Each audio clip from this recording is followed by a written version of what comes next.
Halat, naawara! Dito guys, para na akong nagalit na ako kasi magandang umaga, people. O diba, naka-English people.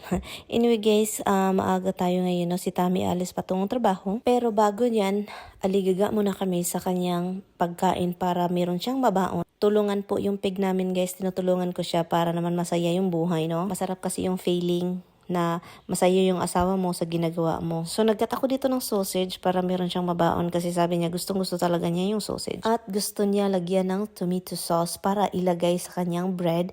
Parang i-toast ba with cheese. Pagkatapos niyan guys, inanuhan ko siya ng salad. Nilagyan ko na yung salad. Ang salad lang naman is simple lang naman yung gusto niya. Paminta, konting asin, oil, at saka vinegar. Yun lang, masaya na siya sa kanyang salad. Iba talaga yun guys, kapag meron kang ginagawa sa asawa mo, makikita mo talaga yung iba yung saya niya. Makikita mo sa mukha. Mukha pa ba yan? Charot. Yun lang, makikita ko lang na masaya siya kapag meron akong ginagawa. So sabi ko, tulutuan din kita ng pasta para naman masaya. Kasi yung pasta talaga at salad, isa yan sa pinaka-paborito niyang. Parang palagi niyang makakain ba? At kung tatanungin niyo ako kung anong gusto niyang mga talagang snack, sausage at saka hotdog, which is really bad for him, no? Pero talagang gustong-gusto niya, guys. Pero at least hindi si Tami maarte, kakain siya ng salad, no? Yung salad talaga is isa din yun sa pinaka talaga mura siyag baka ba? Mura siyag kanding. Sige, gahab-hab og salad. So ito na yung pasta na niluto ko. Nilagyan ko ng sauce, yung sauce na ininit niya with sausage, no? Para naman pasta sausage. And then pagkatapos yun, guys, sabi ko, lagyan natin nga ng mozzarella. Hindi man niya natapos yan yung ginawa niyang sandwich na yung sausage din. So, nilagyan ko siya ng mozzarella, pero hindi pa masaya si Mr. Gusto pa niya lagyan ng parmesan cheese. You know, ito na yun siya. Ito na yung pagkain ni Tami. Di ba ang dami? Salad, pasta, grilled, yung bread na may sauce, o di ba? So, yun yung siya. Solve na ang lunch kasi mahal talaga sa city. Sobrang mahal kapag doon ka bibili ng pagkain. Grabe, hindi mo kayanin yung presyo. Sa syudad kasi guys, sa Manhattan guys, grabe yung presyo ng pagkain at saka kukunti lang talaga. Hello mga madlang tao! Kumusta po kayo guys? So, ni ako diri sa akong kwarto no, kay manghinlo. Kay wala na stami, nagtrabaho na siya no. Ang daghan kay siya gipang dalang pagkaon. Busy mi ganina. Pasensya nagbisaya ko para madali ang istorya no, di na maglangan-langan. So mauna siya, nagdali mi ganina kay mulakaw naman siya noon niya, sabi ko, ingon ko sa iya nga, kung sa may akong ipakaon sa imo, kay gusto kong magbalon pug ka kay sa una binalunan ko man na siya no. Nagdali nagtinabangay yun mi ganina guys, kay mao jud na gusto niya. So daghan kay siya baon, nalipay gid daw siya no, paglakaw niya kay wa man ko ning gawas kay gigutom, nagkurog pud daw ko sa kagutom. Pud siya. Nalipay siya, sabi pa, salamat han sa imong gipadalang pagkaon. Sabi ko na, kita man tuduhan, nagtinabangay, o diba? Nagtinabangay talaga mi. Guys, karon na ako dres kwarto kay, manghilo ko no, kay, kini among kwarto, ang ako maning ginamapan, ginavacuum, unya, ang palibot ani, daghan kay mga anik-anik, anik, daghan talaga anik, itong aking kana siya, mga pinilo na guys, nga wala pa tao na siya na wala pa na sulod sa kabinet ba. So mo nang ako na siyang sulod. Unya ang kining uban adto sa taas man kay sa second floor kay adto man na dito tawag ani adto man na siya dito kay adto man na dito hanger. Karon manghinlo lang ko dis kwarto ha. Kay murag kinahanglan na gid siya hinluan. Unya na man daw mag-ulan man daw karon ay. Mag-ulan daw so. Ulan, payong ta.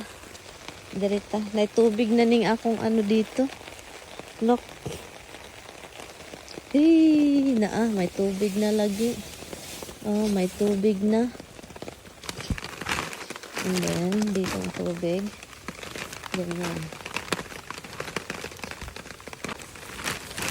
Dito sa kabila, ito, ganito.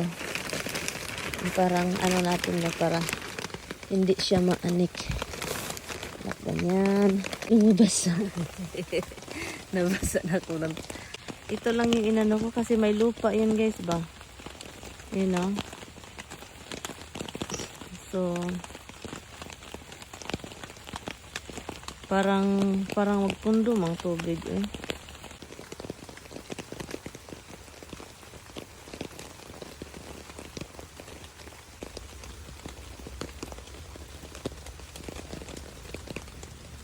dito, naglilinis lang ako dito sa aking, yung sa ilalim sa grill. Kasi guys, yung tubig dyan is magpundo, manggod sa Bisaya, magpundo. At merong madumi na siya ba, lalo na ngayon, masarap siyang i-walis-walisin. Alam niyo bakit? May tubig. So, nakuha yung mga lupa-lupa dyan. So, yun, kahit maulan, ang ganda palang magtrabaho talaga kapag may ulan. Ang sarap sa pakinggan, yung mga yung ganan sa ulan, sa payong. Pero yun guys, so yun yung ganap ko. Kahit sobrang ulan, fights pa rin. At saka, nag-enjoy naman din ako no, hindi ako naboboryo kasi meron ako mga gawain sa bahay. Pagkatapos yun guys, pumasok ako sa loob ng bahay. At saka yung lagayan namin ng basurahan sa loob ng bahay, sabi ko, may iba ng amoy. So ngayon nilabas ko dahil may ulan, doon ko nilagyan ko ng tubig, nilinis. And then the next day nilagay ko sa loob. Thank you! Why I make noise like that? Oh. Ito na naman tayo guys, continue tayo sa ating gawaing bahay. Kahapon kasi guys, doon kami sa kitchen at saka yung sa kainan namin pag umaga. And then ngayon, dito na naman kami sa living room. Kailangan kasi talaga, hindi din namin ito talaga magawa buong bahay sa isang araw. Kasi ang bibigat ng mga gamit at kailangan sila talagang i-move. Yung nilagyan namin ng TV guys, hindi po siya pwedeng i-move kasi sobrang bigat at hindi namin kaya ni Mister. Okay lang yan. Dito, muntik ng disgrasya si Tammy. Sinabihan ko na nga ako na yung maggawa. Halat, naawara! Dito guys, para na akong nagalit na ako kasi ang tigas ng ulo. Sabi ko ako na. So yun, kung natumba siya guys, alam niyo kung saan siya papunta?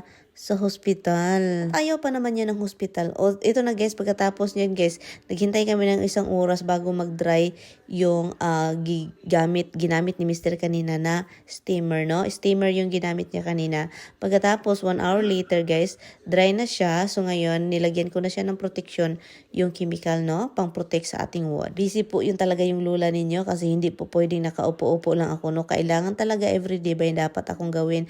Ngayon, pumunta na naman kami sa labas ng bahay. So yan. Ilagay natin siya. Let me see if it's secure. It's not really secure eh. Pero ihikot natin dyan sa fence. Yung bula ko namatay sa ginaw pero yung dahon lang. Dyan lang kayo ha. Time lapse tayo. Ang dami naming ganap ngayong araw. Yung sa floor lang, ang haba ng oras po. At hindi na nga ako nakapagkat ng grass, no?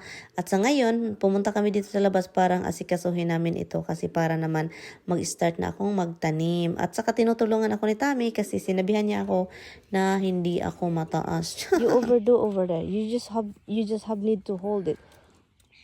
Like how do you call this? This string, oh? Where is that? This is string. So yun guys, meron ilabas na natin ito sila, no? Ilagay na natin ito siya dito. Right, Rox?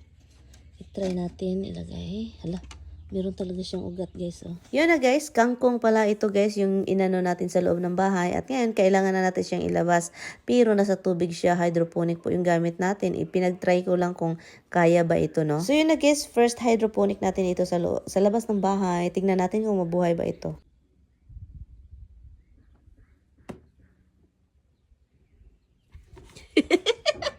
At meron po tayong lupang natira dito guys, kailangan lang natin siyang gamitin. So ngayon, sabi ko, hindi na natin siya ilagay sa ating garden, gamitin na lang natin siya sa ating mga bulaklak na nasa loob ng bahay. Kasi talagang kulang na sila ng lupa. So yun, okay naman siya, nagkasya, buti na lang. Ang ganda pala pag may mga bulaklak dito, nakalinya. Kaso, mahal ang bulaklak guys. Lupa, mahal. So, mahal. Nakahanging ba? Yung mga hanging na gano'n na katulad niya na. Hanging plants. Ganyan. Mahal yan siya eh. Yung ganyan na. So yun guys, tapos na ako sa ibang gawain. So sabi ko, iputol ko nga itong buhok ni Miss Roxy. Hindi ko na na-vlog si Roxy guys, pero finally natapos ko din sila, no? And pagkatapos dyan, bumalik ako sa garden, nilagyan ko tong straw. Naalala ko tuloy yung sa bukid guys, yung pagkatapos mag-ani ng humay doon sa basakan. Marami tayong mga ganito, no? Kung sa tawag no hot, kung sa to siya, basta mauna na siya. Naalala ko. At saka ito, nilalagay ito para daw yung moist. Pero yun, maganda naman din ito ilagay din guys kasi kapag magtubig tayo, hindi tatalsik yung mga lupa doon sa mga bunga. And also, mag-ano ng moist sa lupa. Kapag makalimutan natin magtubig, and then, hindi madry agad yung lupa, no, dahil sa protection. Parang protection na din siya, and also hindi din tubo ng tubo yung mga damo. So yan, maganda lang din siyang tignan, gustong gusto ko. At saka yung naalala ko talagang bukid para talaga siya kuan yung feeling ko bagong ani po ako dito. Yung bagong nag-ani sa Basakan, sa Basak para naman. Dun, ang saya lang ng buhay noon naalala ko. Dahil dito naalala ko yung bukid. So yun lang yung buhay ko dito guys sa buong araw ngayon. Linis, ang tagal naming tagal matapos yung paglilinis sa floor. Pagkatapos nyo na, alam nyo na gawain sa labas ng bahay. Yung parang kapag mag-stop ako, gawain sa labas. Kapag pagkatapos sa labas, balik sa loob para maglagay ng mga ilang coat sa ating floor. But anyway guys, nag-enjoy naman ako guys. Kahit ganito lang yung buhay ko dito, enjoy naman. Paminsan boring, no? Hindi man talaga yan maiwasan. At ito na nga, no, 5 o'clock na. At nagtubig tayo. Tinubigan lang natin para naman masaya yung ating mga pananim. Salamat guys sa inyong time ha. Kita-kits tayo next time. Bye guys!